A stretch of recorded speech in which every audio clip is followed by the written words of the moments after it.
Hello दोस्तों। आज हम बात करेंगे ये जो हम कर्मों की गठरी को अपने सिर पर रखे रहते हैं, जो कि एक बोझ के रूप में हो जाती है और हम इन्हीं का हिसाब किताब एक दूसरे से चुकाते रहते हैं। और जन्म जन्म की यात्राएं जो हैं इसी कर्म के सिद्धांत पर ही टिकी रहती हैं। जैसा हमने कर्म किया वैसा ही हमें फल मिलता रहता है, और अच्छे कर्म का अच्छा फल, बुरे कर्म का बुरा नतीजा हमें प्राप्त होता है। और हर एक व्यक्ति के साथ हमारा अलग अलग कर्मों का हिसाब होता है। जैसे भाई बहनों के साथ, माता पिता के साथ, पति पत्नी के साथ, दोस्त के साथ या समाज के साथ, या फिर जो भी हम कार्यस्थल पर कार्य कर रहे हैं, अलग अलग लोग, अलग अलग स्थितियाँ और वैसे ही कर्म, उन्हीं का हिसाब किताब हम चुकाते रहते हैं पूरे जन्म में, अंतिम सांसों तक। उसके बाद में जब अगली यात्रा पर हम सब जाते हैं, अब हमारा जो पिछला जन्म छूटा है तो उसका भी कहीं ना कहीं जो हमारे अधूरे कर्म रह जाते हैं वो फिर हमें नए जन्म में चुकाने पड़ते हैं। अब कोई व्यक्ति ने जैसे अगर किसी से उधार लिया और उसका उधार उसने समय पर नहीं चुकाया और वो व्यक्ति चला गया इस दुनिया से, तो जिस व्यक्ति को उसका पैसा वापस नहीं मिला वो मन ही मन उसे कोसता रहता है, बहुत ज़्यादा नाराज़गी दिखाता है, गुस्सा होता है, और कहीं ना कहीं उसके अंदर बदले की भावना आती कि ऐसा इसने मेरे साथ किया, इससे तो बदला लूँगा। फिर उसका ये कर्म ऐसा यहाँ पे बन जाता है। फिर अब वही लेन देन के पीछे एक दूसरे से हिसाब किताब करने के लिए फिर वो आत्माएं पुनः मिलती हैं। तरीके अलग होते हैं लेकिन हिसाब किताब सबको चुकाना पड़ता है। तो हर एक व्यक्ति से अपने कर्मों का हिसाब किताब जितना हो बहुत ही लिमिटेड रखें, और बहुत ज़्यादा हमें बढ़ाना नहीं है किसी के साथ अपने कर्मों का हिसाब। और कोशिश ये कीजिए ना ही हम ज़्यादा किसी का लें, खाएं, पिएं। कोई जितना हमारे पास खुद परमात्मा ने इतना दिया है खाने पीने को, इतनी व्यवस्थाएं हमें दी हैं, हमें क्या ज़रूरत है किसी से। बहुत ही ज़्यादा अगर आवश्यकता है, जब हमारा काम ही नहीं चल रहा, हम अति का जब हमारे पास जैसे बहुत ज़्यादा बीमारी परेशानी आ गई और हमारे पास पैसे नहीं, उसने डॉक्टर ने ज़्यादा बोले, अगर हमने किसी का पैसा लिया तो हम कोशिश करें कि हम उसका चुका दें, भले धीरे धीरे करके चुकाएं। इसी जन्म में उससे अपना ये कर्मों का हिसाब किताब क्लियर कर लीजिए। और जो भी जैसे बातचीत का भी रहता है कि हमने किसी को कटु वचन बोल दिए, अब कुछ नहीं हुआ, सामने वाले ने हमसे कुछ नहीं बोल पाया, लेकिन वो अपने अंदर ही अंदर हमको क्या करेगा, नाराज़गी दिखाएगा और कहीं ना कहीं हमारे प्रति हीन भावना को बना लेगा। और उसका मन ही मन एक कर्म का हिसाब कि चलो मैं नहीं बोल पा रहा हूँ इसके सामने, ये ऐसे है वैसे है, कहीं ना कहीं निगेटिव थिंकिंग यहाँ पे कर ली एक दूसरे के प्रति, और यहाँ से हिसाब किताब कुछ ना कुछ तो बन गया। तो ऐसे करते करते करते करते बहुत सारे ब्लॉकेजेस बनते रहते किसी भी चीज़ का ले लीजिए। या हमने बहुत ज़्यादा केवल दूसरों के यहाँ जा जा के भोजन ही किया है, खुद हमने एक रोटी किसी को नहीं खिलाई, तो ये सब भी हमारा हिसाब किताब बन ही रहा है।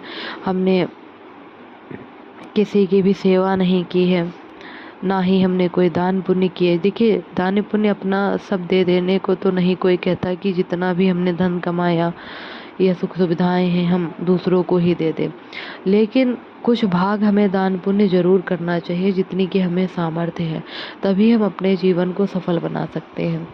और हर एक व्यक्ति के साथ उसी टाइम पे, जिस समय जिस व्यक्ति के साथ हिसाब किताब चल रहा है, कोशिश करें कि हमने अपना हिसाब किताब यहीं पर पूरा किया। ठीक है, अगर कोई आपको रुपया दे भी रहा है व्यवहारिकता में या शगुन के तौर पर, तो बहुत ज़्यादा उससे उम्मीद ना करें कि हमें बहुत ज़्यादा दे दो। वहीं पर उसे हाथ जोड़कर विनती करें कि बस आपका आशीर्वाद ही बहुत है। इस तरीके से हम कहीं ना कहीं अपने कर्मों का हिसाब किताब एक ही जन्म में पूरा कर लेते हैं। और हर रोज़ प्रार्थना किया करिए कि हर एक मैंने किसी भी आत्मा को अगर किसी भी जन्म में कोई भी दुख जाने अनजाने दिया है, कोई भी कष्ट जाने अनजाने दिया है, तो ऐसा महसूस कीजिए कि वो सभी आत्माएं बारी बारी से आपके आंखों के सामने आ रही हैं और आप उनसे क्षमा प्रार्थना कर रहे हैं। और उसके बाद में आप ये भी कहिए कि अगर आपने मुझे कोई भी दुख दिया है, मुझे कष्ट दिए, तो उसको भी मैं भुला चुकी हूँ और मैंने भी आपको माफ़ किया है। तो इस तरीके से एक दूसरे की गलतियों को माफ़ करिए और विजुलाइज कीजिए। जो आत्मा प्रत्यक्ष रूप से हमारे सामने नहीं, उन्हें हम ध्यान में बैठ करके देख सकते हैं और महसूस करें कि वो आत्माएं हमारे सामने, जिसका भी जिस तरीके का हिसाब किताब हो, आप अपने मन में बोलिए और उसको वहीं से क्लियर करिए, ताकि ये जो बोझ हमारे सिर पर बनता जा रहा है, क्योंकि कहीं ना कहीं इसीलिए इंसान बहुत ज़्यादा परेशान है आज के समय में।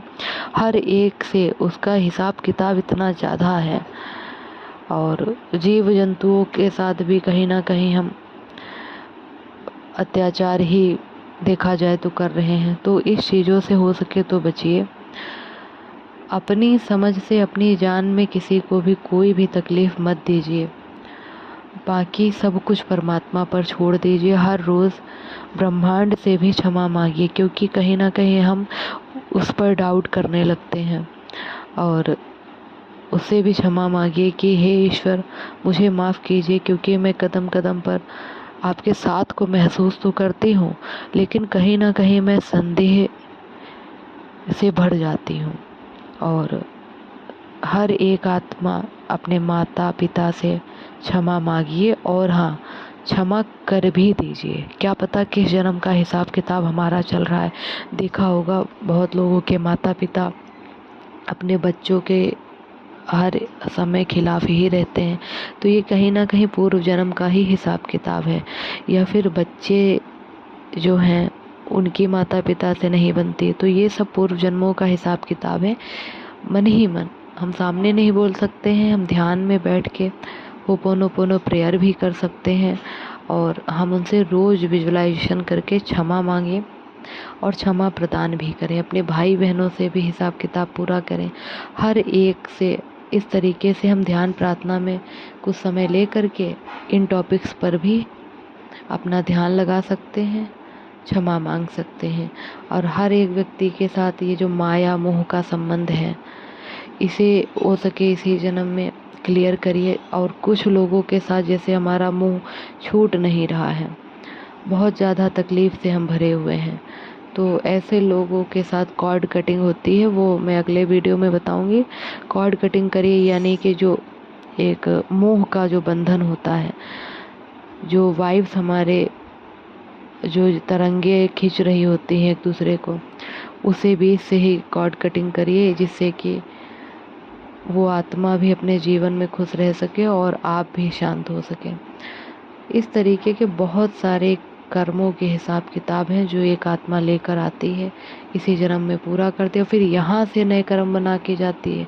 एक तो पिछले जन्म के कर्म चुक नहीं रहे हैं, इस जन्म के भी कर्म बना लिए, फिर और अगले जन्म में गई, वहाँ नए लोग मिले, तो कितना बोझ है हमारी आत्मा पर। इसलिए कितनी ज़्यादा जैसे धूल शीशे पर जम जाती है, इसी तरीके से कर्म चढ़ते चले जाते हैं। तो इसे हम परमात्मा की याद से साफ कर सकते हैं और क्षमा प्रार्थना करके हम इन सब कर्मों का हिसाब किताब चुकता कर सकते हैं। ठीक है, और जितना हो सके भले कुछ हिस्सा दान कीजिए, थोड़ा बहुत अपनी कमाई से, जिस भी तरीके का आप वस्त्र दान कर सकते हैं।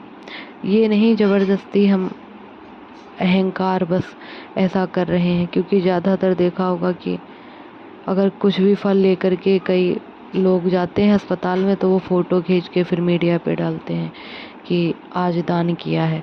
ऐसे दान नहीं होने चाहिए। दान बेहद ही गुप्त होने चाहिए और केवल परमात्मा उनका साक्षी हो। अगर हमने किसी के साथ कुछ अच्छा किया है तो हमें उसमें बताने की क्या ज़रूरत है। उसका गवाह परमात्मा है ना, वो देगा ना हमें उसका बदला। हम अच्छे हैं तो हम लोगों को दिखाएं कि हम अच्छे हैं, ये कहाँ से अच्छापन है। आप ऐसे कर्म कीजिए जो लोग स्वयं जाने कि आप अच्छे हैं। धन्यवाद दोस्तों।